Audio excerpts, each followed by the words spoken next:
वहीं यूपी सरकार के कैबिनेट मंत्री धर्मपाल सिंह ने मोदी सरकार के 9 साल पूरे होने को लेकर कहा कि मोदी सरकार ने बेहतर स्वास्थ्य और शिक्षा के साथ ही हर क्षेत्र में कार्य किया है। सुरक्षा के दृष्टिगत भी मोदी सरकार ने बेहतर काम किया है। साथ ही उन्होंने कहा कि अपराधी अब पुलिस को देखकर कांप रहे हैं।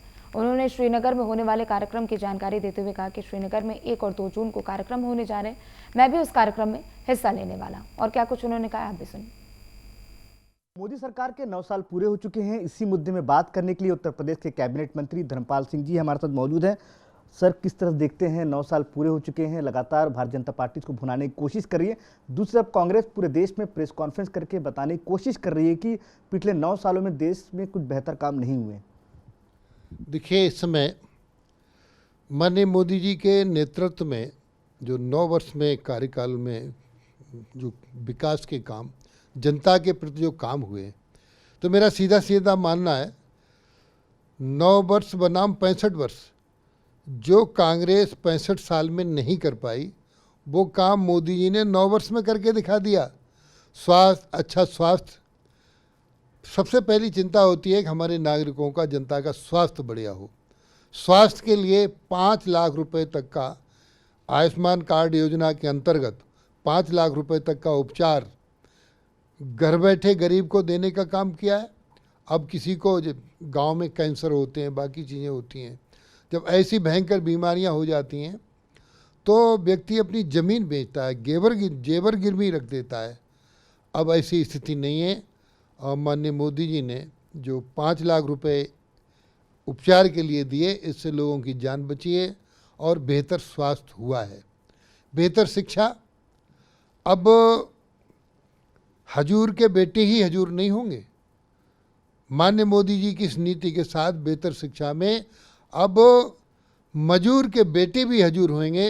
अब कॉन्वेंट स्कूलों में भी गरीबों के बच्चे पढ़ेंगे, ऐसा सिस्टम माननीय मोदी जी ने कर दिया है। तो अभी मैंने कहा जो हजूर के ही बेटे हजूर होते थे, अब माननीय मोदी जी के नेतृत्व में प्रधानमंत्रित्व काल में मजूर के बेटे भी हजूर होंगे। शिक्षा का वो प्रबंध किया गया है। सुरक्षा, हमारी बेहतर सुरक्षा है।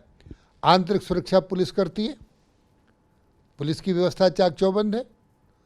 समाजवादी पार्टी की सरकार में थाने के अंदर अपराधी कुर्सी खींचकर बैठते थे, पुलिस कांपती थी। और आज आंतरिक सुरक्षा में माननीय योगी जी के नेतृत्व में उत्तर प्रदेश की सरकार की व्यवस्था में अपराधी पुलिस को देखकर कांप रहा है, पट्टी लटका कर आ रहा है कि भैया हमें पकड़ लो, हमारी जान बकस दो। तो आज उत्तर प्रदेश में माननीय मोदी जी के नेतृत्व में, योगी जी के नेतृत्व में कानून की व्यवस्था बेहतर हुई है। तो हमारी आंतरिक सुरक्षा और बाहरी सुरक्षा सेना करती है। अब आतंकवादी घटनाएं देश में नहीं घट रही हैं, बमबाट नहीं हो रहा है। कांग्रेस के समय में दिल्ली में भी बमबाट हुआ, संसद पर बमबाट हुआ। तो आज इन 9 साल में हमारी बेहतर शिक्षा है, बेहतर सुरक्षा है, बेहतर स्वास्थ्य है। सर, वहीं आप 9 साल जश्न मना रही है सरकार, और लेकिन दूसरी तरफ राहुल गांधी विदेशी धरती में जाकर फिर दोबारा उसी तरह की बातें कर रहे हैं और लगातार वार करने की कोशिश कर रहे हैं मोदी सरकार पर और मोदी के ऊपर। देखिए, अब राहुल गांधी जी के विषय में मैं और ज़्यादा टिप्पणी नहीं करना चाहता, टिप्पणियाँ खूब हो चुकी हैं। लेकिन मैं इतना ज़रूर कहना चाहता हूँ कि राहुल गांधी को कुछ गंभीर होना चाहिए। जिस देश के, भारत देश के प्रधानमंत्री माननीय मोदी जी का नेतृत्व दुनिया स्वीकार कर रही है, लोग उनको दुनिया के नेता, अपना नेता मानने को नहीं मान रहे हैं। ऐसा सशक्त नेतृत्व देश पर भगवान की कृपा से मिला है। भारत माता का गौरव बढ़ाने का काम माननीय मोदी जी ने किया है। एकता और अखंडता का झंडा ऊंचा करने का काम माननीय मोदी जी ने किया है। एक भारत श्रेष्ठ भारत, आत्मनिर्भर भारत बनाने का काम माननीय मोदी जी ने किया है। ऐसे समय में राहुल गांधी बचकानी हरकत कर रहे हैं, जिसकी जितनी भी निंदा की जाए उतनी कम होगी। सर, 1 जून को विश्व दुग्ध दिवस मनाया जाता है और उस उपलक्ष्य में आप लोग का मंत्रालय भी काम करता है लगातार। कल श्रीनगर में 2 दिवसीय कार्यक्रम है, क्या कुछ कार्यक्रम है, कौन कौन वहाँ सम्मिलित होगा सर?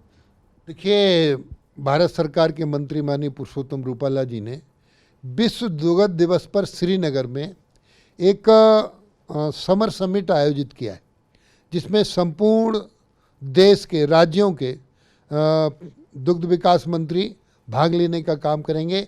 1 जून और 2 जून को ये कार्यक्रम वहाँ श्रीनगर में संपन्न होगा। सर, एक आखिरी सवाल श्रीनगर से जुड़ा हुआ है। एक दौर था वहाँ कार्यक्रम लोग बचते थे, मंत्रालय काम नहीं करता था। G20 के सफल कार्यक्रम वहाँ हुआ, उसके अलावा उसके बाद अब ये दुग्ध पशुपालन मंत्रालय, उसका बेहतरीन काम हो रहा है। मैं इस सवाल को पूछने पर आपको धन्यवाद देना चाहूँगा, क्योंकि कश्मीर हमारे भारत का मुकुट है। कश्मीर के बिना भारत अधूरा था। लोग वहाँ जाने की हिम्मत नहीं करते थे। G20 जिसके माननीय अध्यक्षता माननीय मोदी जी के द्वारा हो रही है, G20 देश वो देश हैं जो दुनिया में आर्थिक दृष्टि से मजबूत हैं, जो दुनिया में सामरिक दृष्टि से मजबूत हैं। ऐसे देशों की अध्यक्षता G20 में माननीय मोदी जी ने की और वो कार्यक्रम श्रीनगर में कश्मीर में संपन्न हुआ है। वहाँ मेरा जाना हो रहा है, ये सौभाग्य की बात है। धन्यवाद सर प्राइम न्यूज से बात करने के लिए। कैमरामैन जुबेर के साथ पंकज वानखड़े, प्राइम न्यूज, नई दिल्ली। तो चलिए फिलहाल इस बुलेटिन में सिर्फ इतना ही। आप देखते रहे प्राइम न्यूज।